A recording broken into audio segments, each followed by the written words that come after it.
Bismillahirrahmanirrahim. Alhamdulillahi rabbil alamin. Wa bihi nasta'in ala umuri dunya waddin. Wassalatu wassalam ala asyrafil anbiya wal mursalin Sayyidina wa maulana Muhammadin wa ala alihi wa ashabihi ajma'in.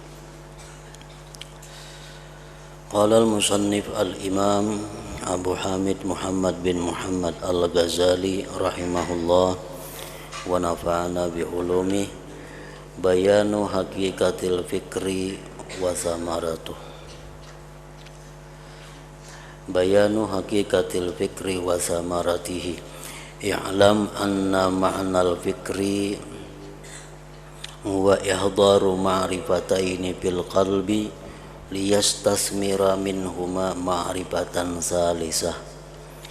Wa misaluhu anna man mala ilal ajilati wa azara al hayatad dunya wa arada an ya'rifa anna al akhirata awla bil isari min al ajilah falahu tariqani.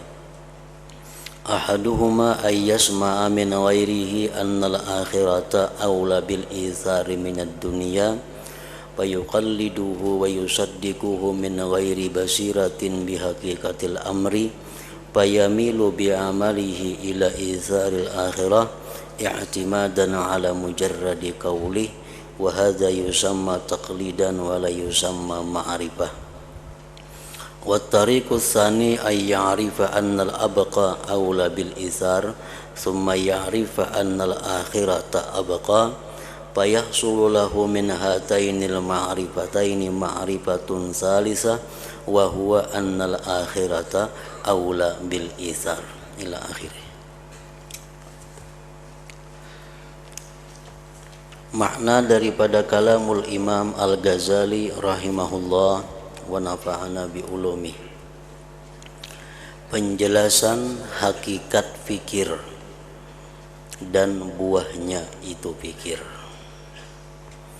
Apa yang dimaksud dengan itu fikir dan apa yang dibuahkan, dihasilkan oleh fikir itu. Ketahuilah bahwa arti fikir adalah menghadirkan dua makrifat, dua yang dikenal dalam hati agar dapat berbuah dari keduanya akan buah yang ketiga. Nah, itu artinya fikir. Menghadirkan dua sesuatu yang dikenal, dihadirkan keduanya itu di dalam hati supaya timbul dari dua yang dikenal itu sesuatu yang ketiga, yaitu buahnya atau hasilnya.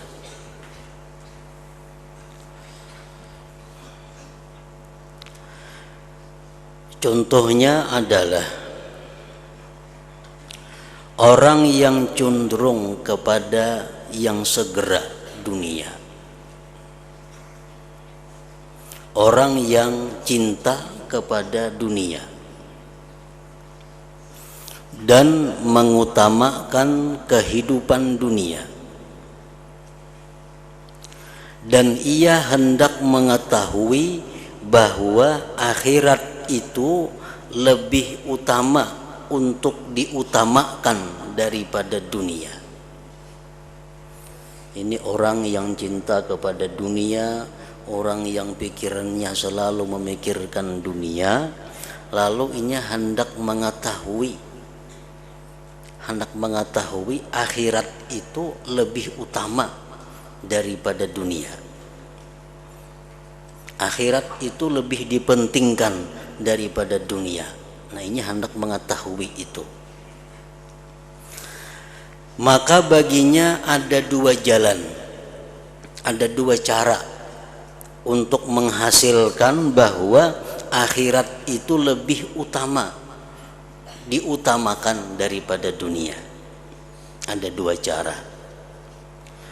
Pertama, bahwa ia mendengar dari orang lain bahwa akhirat itu lebih utama untuk diutamakan daripada dunia. Mendengar dari guru, mendengar dari orang yang dia percayai bahwa dunia itu bahwa akhirat itu lebih utama untuk diutamakan daripada dunia.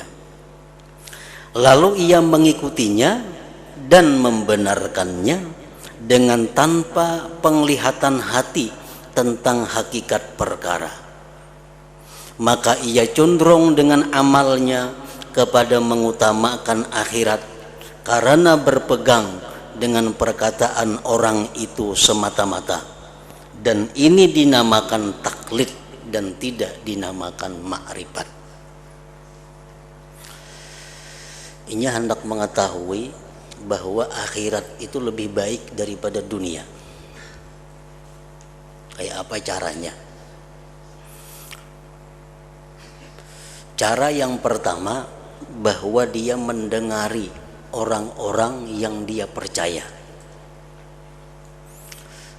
Lalu ujar orang yang dia percaya itu, akhirat itu lebih penting untuk diutamakan daripada dunia. Nah, dia pegang perkataan orang itu, lalu dia mengutamakan akhirat tanpa memikirkan kenapa akhirat itu lebih utama daripada dunia. Kada memikirkan itu, cumanya percaya bahwa ujar Sidin tadi akhirat lebih baik daripada dunia. Dia pegang itu, lalu dia beramal untuk akhirat. Nah, ini orang ngarannya adalah taklid, mengikut, bukan ma'rifat, bukan melalui berpikir.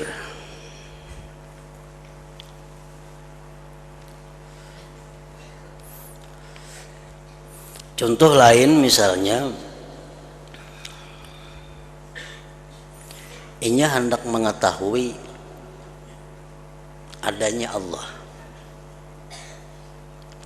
Allah itu ada apa kada? Ada dua jalan untuk mengetahui keberadaannya Allah. Jalan pertama, dia mendengar dari orang yang dia percaya bahwa Allah itu ada.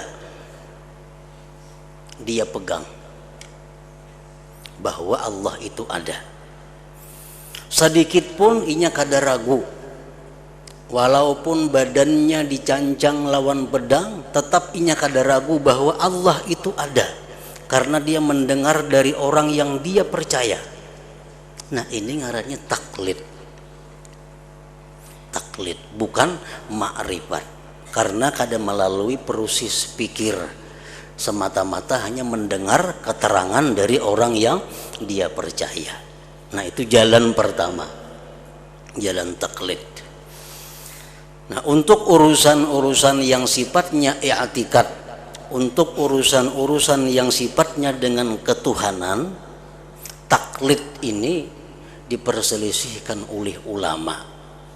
Ada yang mengatakan bahwa dia beriman tapi fasik karena meninggalkan berpikir.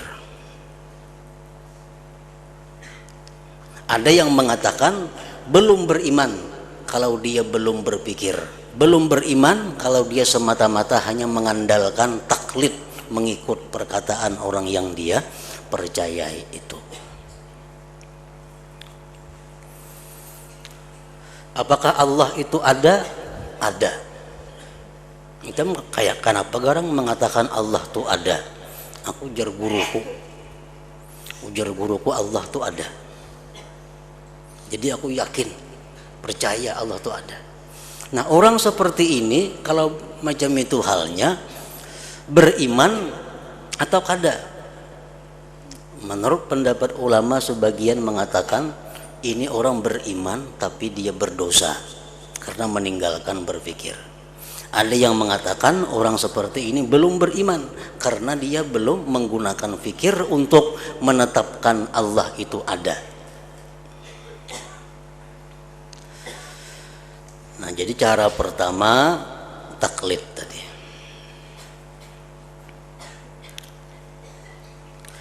Yang kedua, untuk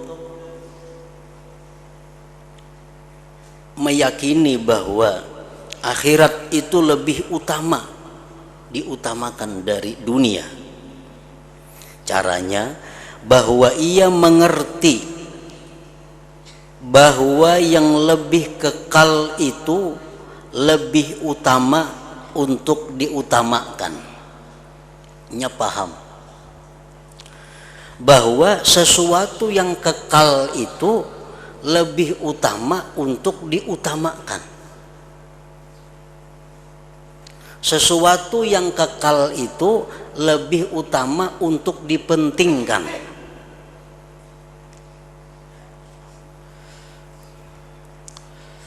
Contohnya, kita ada berisi duit 100.000 rupiah, sedangkan kita tinggal di sini cuma 10 hari. Sesudah itu kita akan pindah ke Banjarmasin, disitulah kita diam selama-lamanya. Dan di Banjarmasin itu kita kadada bisa mendapatkan duit, hanya diam di situ. Di sini kita lagi 10 hari, di Banjarmasin karena kita selamanya, sedangkan duit ada cuma 100.000. Nah, apakah duit 100.000 ini kita habiskan untuk keperluan 10 hari di sini? Masa di Banjar kayaknya sarah aja kayak apa jadinya? Atau duit 100.000 itu kita gunakan di sini 10.000 aja, kayaknya 90 untuk kita sanggup sagen di Banjarmasin bagana di sana. Nah, kalau kita berpikir, kalau kita punya akal, jelas kita kadang menghabiskan duit 100.000 di tempat yang kita tinggal cuma 10 hari. Pasti kita akan menyimpan sagan bekal di Banjarmasin yang lama hidup di sana. Nah, duit itu adalah contoh daripada umur. Umur kita dalam dunia mungkin hanya sekian tahun dilabasakan. Di akhirat sepanjang masa. Nah, apakah umur ini kita gunakan untuk menghasilkan sesuatu yang pendek di dalam dunia ini, atau umur kita gunakan untuk kepentingan hidup di tempat yang selama-lamanya? Nah, kalau kita berpikir, kalau kita punya akal, jelas kita mengambil yang bahwa di dalam dunia ini kita gunakan untuk semasa ini dan sisanya untuk di akhirat kaina. Itu sudah jelas kalau kita punya akal yang sihat, aklun salim. Nah, ia mengerti, ia paham bahwa yang lebih kekal itu lebih utama untuk diutamakan.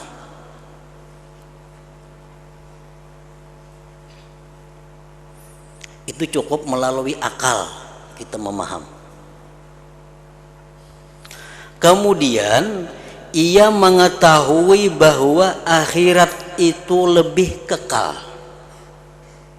Nah, ia mengetahui bahwa akhirat itu lebih kekal daripada dunia. Di mana tahunya akhirat itu lebih kekal? Itu kadang-kadang di akal kita mengetahuinya.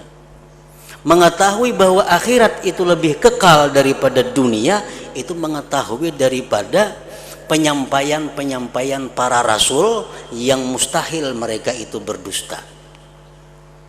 Nah, di situ kita mengetahui para rasul, para anbiya Allah yang mereka itu mustahil berdusta mengatakan bahwa akhirat itu lebih kekal. Nah, jadi di sini ada dua yang kita kenal. Yang pertama kita kenal atau kita paham, yang kekal lebih utama dipentingkan dari yang kada kekal. Itu paham kita. Yang kedua, akhirat itu lebih kekal daripada dunia. Dua. Nah, dua ma'rifat ngarannya.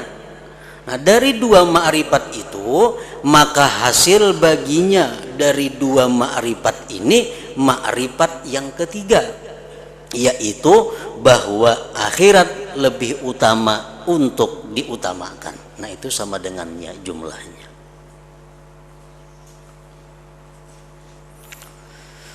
Jadi hanya dapat kita menyimpulkan bahwa akhirat itu lebih utama daripada dunia itu melalui dua ilmu. Pertama, ilmu bahwa yang kekal lebih baik. Ilmu yang kedua, akhirat lebih kekal. Lalu hasil sama dengan akhirat lebih diutamakan daripada dunia. Nah, dan tidak mungkin untuk meyakinkan, mengetahui bahwa akhirat itu lebih utama untuk diutamakan kecuali dengan dua ma'rifat yang terdahulu. Ma'rifat yang pertama, kekal lebih baik dari yang kada kekal. Ma'rifat yang kedua, akhirat lebih kekal dari dunia. Nah, ma'rifat yang ketiga bahwa akhirat lebih utama untuk diutamakan daripada dunia. Nah, itulah ngarannya adalah pikir.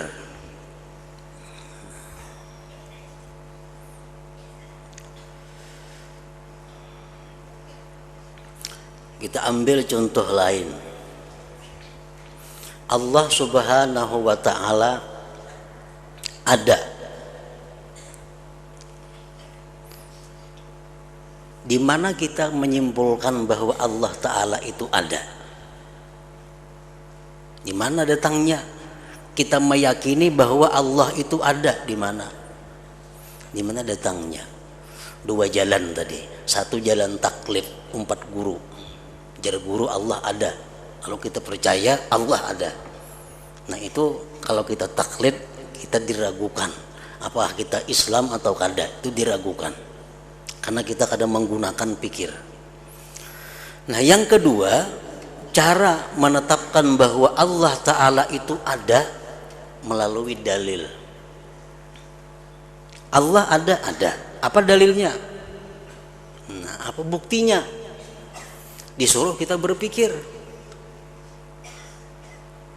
Apa buktinya?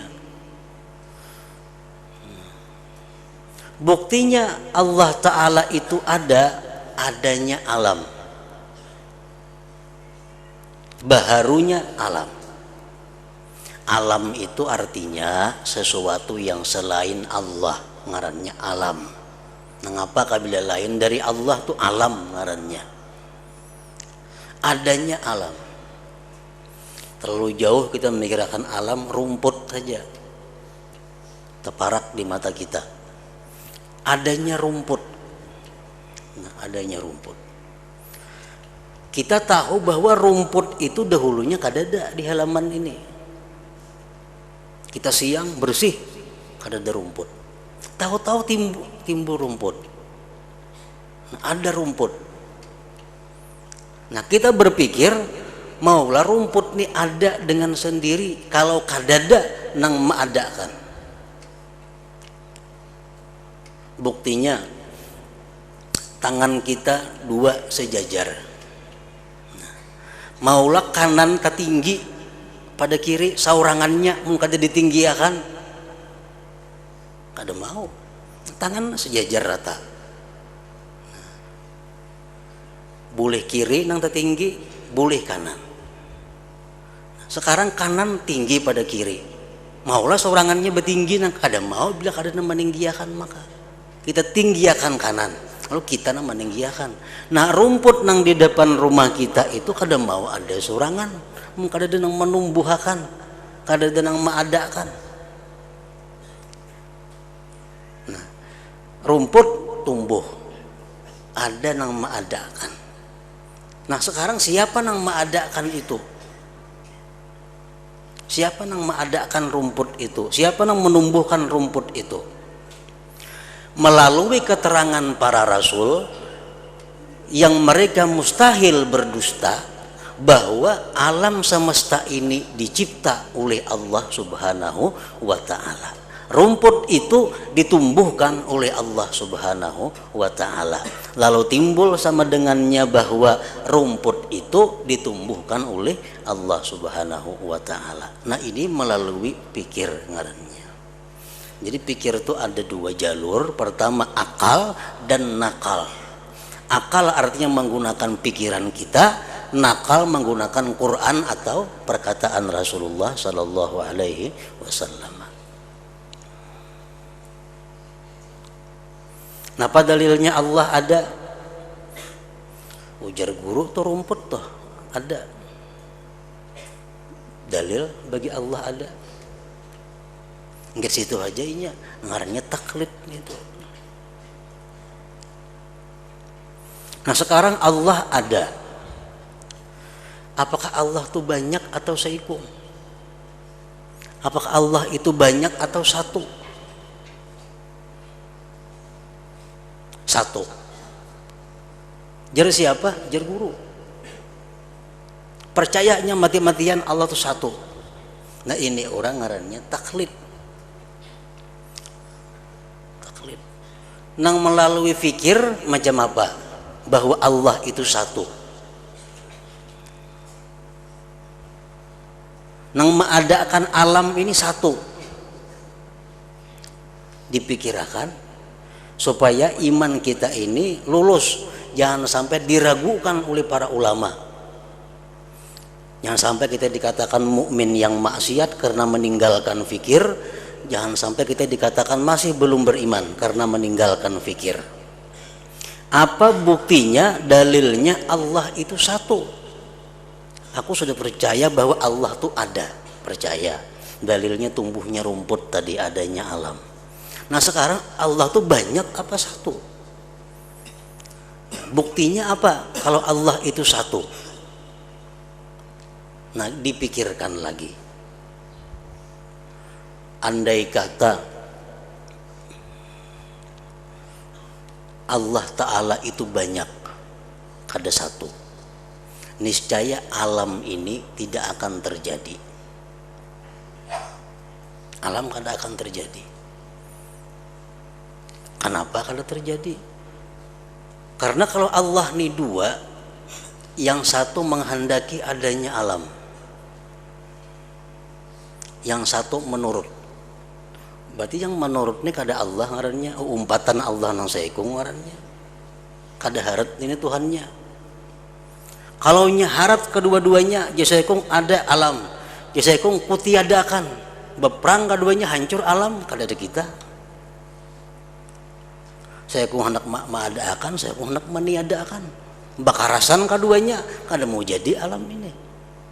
Nah, sekarang alam ini ada dengan teratur, malam siang datang tepat waktunya, matahari berputar tepat waktunya, menunjukkan hanya satu yang tukang atur itu. Siapa yang satu itu? Menurut para rasul, menurut manusia-manusia yang mustahil berdusta mengatakan yang satu itu adalah namanya Allah Subhanahu wa ta'ala. Nah, itu ngarannya melalui pikir. Bila kita melalui pikir itu, iman kita sahih, dikatakan benar.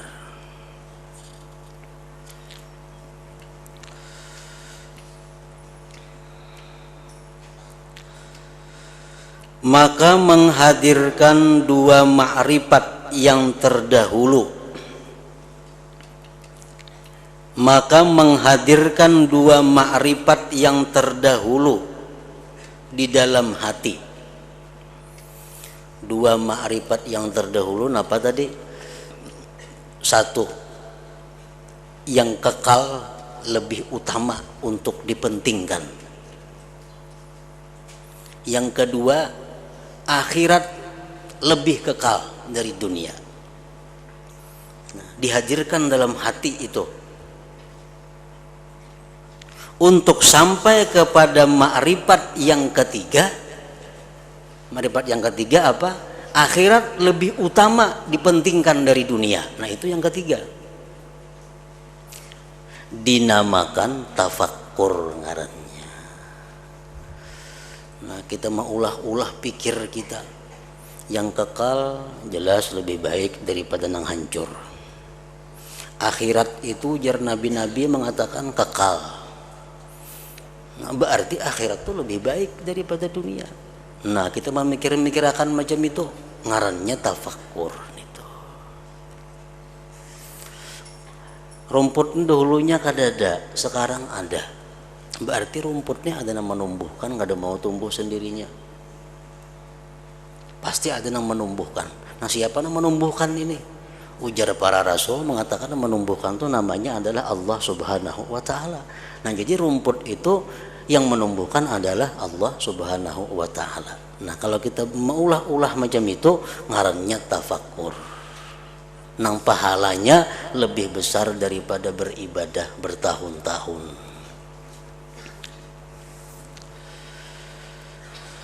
Dinamakan tafakkur dan i'tibar, tazakkur, nazar, ta'ammul dan tadabbur. Macam-macam ngarannya. Kesemuanya itu ada disebut di dalam Al-Quran. Tafakkur contohnya, Law anzalna hadzal qur'ana ala jabalin la ra'aitahu khashi'an mutasaddian min khasyatillah wa tilkal amthalu nadribuha linnas la'allahum yatafakkarun. Nah, itu tafakkur. Andai kata kami turunkan, ujar Tuhan, itu Al-Quran atas gunung. Andai kata gunung itu diberi roh, diturunkan Al-Quran lawan gunung, niscaya engkau lihat gunung itu tunduk taat dan dia pecah karena takut kepada Allah. Itu contoh kami jadikan jar Tuhan agar manusia itu bisa berpikir. Berpikir apa? Berpikir bahwa hati manusia itu lebih keras daripada gunung. Manusia disampaikan Al-Quran, disampaikan oleh para nabi, diperlihatkan mukjizat, tetap mereka kada beriman. Nah, andai kata gunung yang terdiri dari batu-batuan itu punya roh, diberi Al-Quran, niscaya mereka pecah takut kepada Allah Subhanahu wa ta'ala. Nah, itulah Allahum yatafakkarun, tafakkur. Dan i'tibar, iya juga ngarannya i'tibar. Allah Subhanahu wa ta'ala menceritakan tentang bagaimana pertolongan Allah kepada para sahabat dan nabi. Dengan sedikit orang bisa mengalahkan orang kafir yang begitu kuat dan banyak tentaranya. Dalam beberapa kejadian, orang-orang kafir yang begitu kuat banyak dihadapi oleh nabi dan pasukan yang sedikit, orang kafir bukahan. Lalu Allah di ujungnya mengatakan, berfirman, fa'tabiru ya ulil albab. Pikirkanlah hai orang-orang yang berakal. Apakah karena ikam perang itu bisa menang atau karena pertolongan Allah? Orang beberapa ratus bisa mengalahkan beberapa puluh ribu, bisa menang. Persenjataan kuat orang, pasukan banyak orang, bisa kita menang. Fa'tabiru ya ulil albab. Pikirkan ya Tuhan hai orang-orang yang berakal, siapa yang memenangkan kalian itu? Apakah tenaga kalian atau Allah Subhanahu wa ta'ala? Nah, itu i'tibar. Fa'tabiru ya ulil albab. Tazakkur, ya aja artinya, innallaha ya'murukum bil adli wal ihsan wa ita'i dzil qurba wa yanha 'anil fahsya wal munkar wal bagh ya'izukum la'allakum tazakkarun.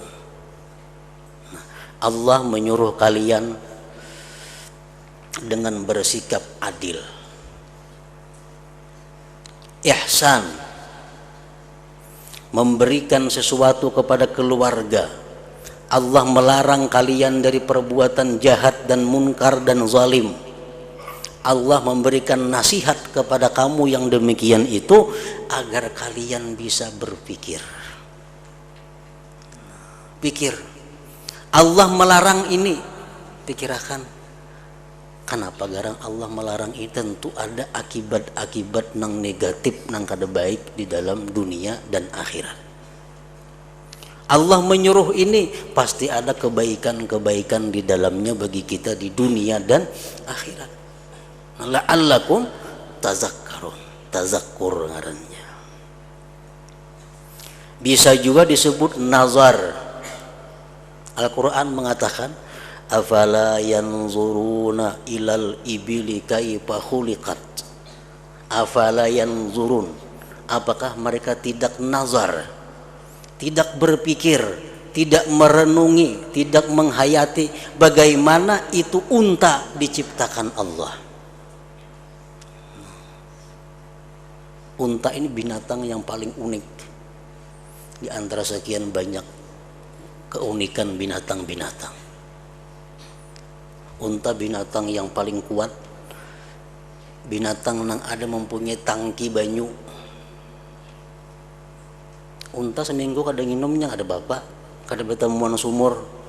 Unta kada bertemuan mata air seminggu kada bapaknya, dalam gulunya ada tangki stok banyu. Makanya binatang padang pasir ngarannya. Jadi bila minumnya itu 2 teng minum, 1 teng kapal, 1 teng ditinggalnya. Nah, bila jalannya kada perlu ada sumur karena ada persediaan banyu. Nah, makanya Allah memerintahkan kita secara tidak langsung apala yang zurun ilal ibil kaifa khuliqat. Ta'ammul sama aja juga artinya. Dalam surat Kahfi Allah mengatakan al-malu wal banun zinatul hayatid dunya wal baqiyatus salihatu khairun 'inda rabbika thawaban wa khairun amala. Amala artinya mayu'ammilul insan. Allah mengatakan bahwa harta, anak, bini, keluarga itu merupakan perhiasan di dunia. Itu perhiasan dunia. Kayak apa aja orang sugihnya, kayaknya, kalau kada berisi anak bini kada baik, kada lengkap. Orang berisi anak bini kada baharta kada baik juga. Al-malu wal banun, harta dan anak itu perhiasan dunia. Lalu sambungannya wal baqiyatus salihatu, sedangkan baqiyatus salihat itu lebih baik pahalanya di sisi Tuhan engkau dan lebih baik itu yang dipikirkan oleh engkau. Sahabat bertanya, wahai Rasulullah, apa yang dimaksud dengan al-baqiyatus salihat?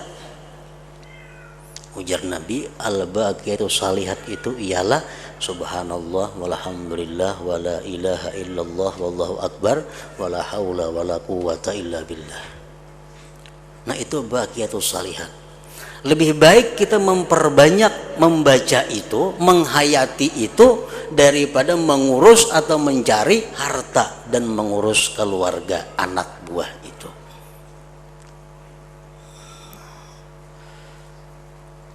Dan tadabbur sama aja juga artinya. Allah berfirman, afala yatadabbarunal Qur'an, apakah mereka tidak merenungi itu Al-Qur'an? Berpuluh-puluh, beratus-ratus, beribu-ribu profesor ahli tata bahasa sepakat untuk mengulah macam Al-Quran, mereka kada mampu. Seluruh jazirah Arab berkumpul orang-orang ahli bahasa Arab berkumpul mengulah sasurah aja dari Al-Quran, mereka kada mampu. Itu menunjukkan bahwa Al-Quran itu bukan kalam manusia, tapi kalamullah, kalam Allah yang maha kadim. Afala yatadabbaruna al-Qur'an, apakah mereka tidak memikirkan itu Al-Qur'an?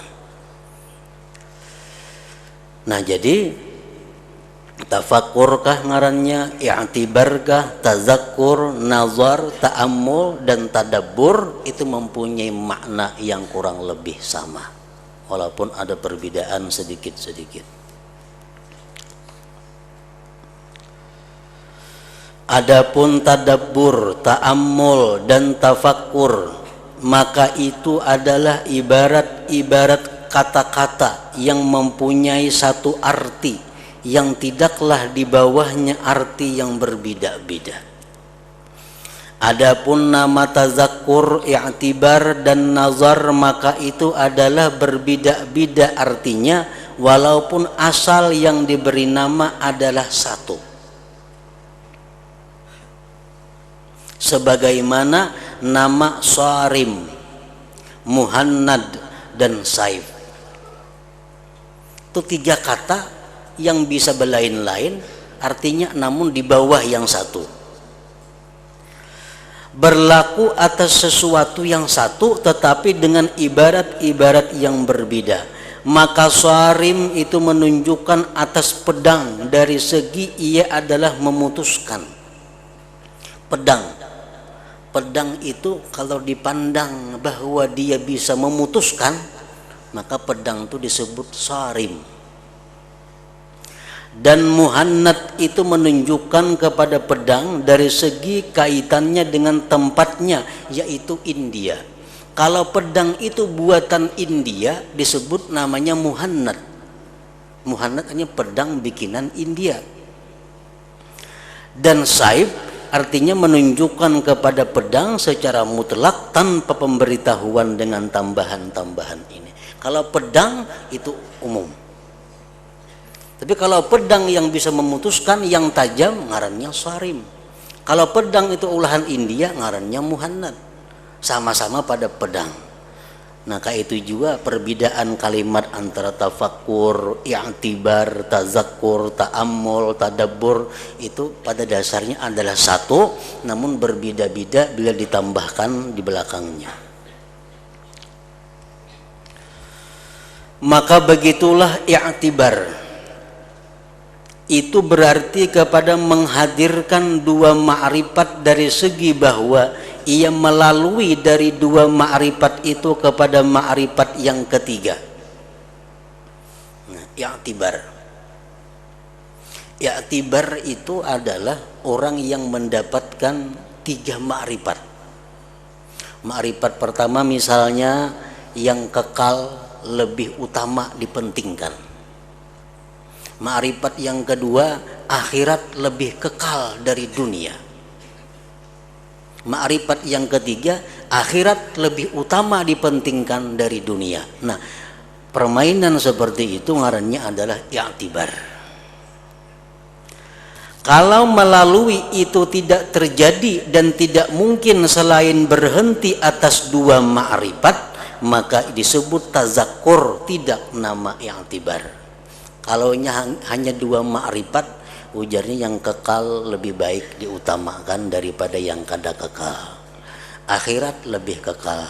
Cuma ingat dua itu aja. Nah, itu ngarannya tazakkur, bukan i'tibar. Adapun nazar dan tafakkur maka jatuh atasnya dari segi bahwa padanya mencari ma'rifat yang ketiga. Nah, tafakkur dan nazar ini maulah-ulah pikir supaya dapat kesimpulan. Pikirakan, sekalinya nang kekal lebih baik. Pikirakan pulang bahwa akhirat lebih kekal. Nah, itu ngarannya adalah tafakkur atau nazar. Maka barang siapa tidak mencari ma'rifat yang ketiga, maka tidak dinamakan nazir. Maka setiap orang yang berfikir mutafakir ngarannya, maka ia adalah mutazakir.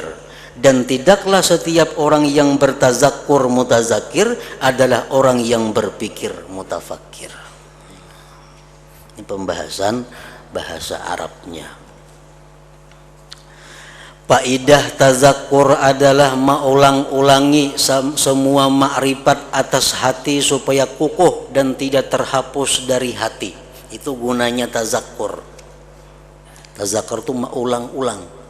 Yang kekal lebih baik diutamakan, akhirat lebih kekal, diulang-ulangi dalam hati. Itu ngarannya adalah tazakkur. Dan faidah tafakkur adalah memperbanyak ilmu dan menarik makrifat yang belum berhasil. Nah, maka inilah perbedaan antara tazakkur dan tafakkur. Makrifat apabila berkumpul dalam hati dan bercampur dari yang demikian, maka membuahkan makrifat yang lain. Maka makrifat adalah buah makrifat.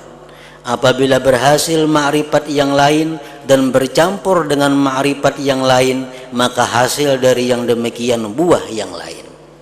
Makrifat yang satu digabung dengan makrifat yang kedua, timbul makrifat yang ketiga. Begitulah terus menerus buah hasil, terus menerus ilmu-ilmu, dan terus menerus fikir sampai tidak ada kesudahan. Kalau kita mau berpikir, kada ada kesudahannya. Dan hanya saja tertutup jalan tambahan makrifat dengan kematian atau dengan halangan-halangan. Ini adalah bagi orang yang mampu memperkembangkan ilmu-ilmu dan memperoleh petunjuk kepada jalan tafakkur. Adapun kebanyakan manusia, maka sesungguhnya mereka dicegah tambahan ilmu-ilmu karena ketidakadaannya modal, yaitu makrifat yang dengannya berbuah ilmu-ilmu. Seperti orang yang tidak mempunyai barang perniagaan, maka ia tidak mampu memperoleh laba. Nah, manusia itu kadang-kadang kada ada bahan untuk tafakkur. Makrifat yang pertama kada ada beisi, makrifat yang kedua kada ada beisi, kayak apa menghasilkan makrifat yang ketiga kada kawa. Bahan-bahan untuk nang ditafakkurkan tuh kada beisi. Kenapa kada beisi? Satu sebabnya karena kada mau belajar, yang kedua karena kada mau menggunakan pikir kepada hal itu. Sama orang seperti orang yang tidak mempunyai barang perniagaan, maka ia tidak mampu memperoleh laba. Toko ada yang dijual, ada. Dan kadang-kadang ia memiliki barang perniagaan, tetapi ia tidak pandai pekerjaan berdagang, maka ia tidak memperoleh laba sedikit pun. Toko ada, dagangannya ada, warisan, mengelola kada bisa dapat untung juga. Nah, orangnya pintar, cuma ini kada mau menggunakan kepintarannya ke situ, kada mau juga dapat tafakkur tadi. Maka begitulah kadang-kadang bersamanya makrifat, maka begitu pula kadang-kadang bersamanya makrifat yang menjadi modal ilmu-ilmu, tetapi ia tidak pandai menggunakannya, menyusunnya, dan menjatuhkan percampuran yang membawa kepada hasil padanya. Dan mengetahui jalan penggunaan dan membuahkan itu kadang-kadang dengan nur ilahi, cahaya dari Tuhan di hati yang hasil dengan fitrah sifat pembawaan, sebagaimana yang ada bagi para nabi salawatullah alaihim ajmain. Nah, nabi-nabi itu orang yang langsung diberi Allah bahan-bahan untuk tafakkur. Itu jarang sekali terjadi kepada yang bukan nabi. Dan kadang-kadang bahan-bahan untuk tafakkur itu dengan belajar bacaannya. Dengan belajar, kita belajar ilmu, lalu ditafakkur, diulah. Dan membiasakan diri, artinya berlatih diri. Dan itulah yang banyak.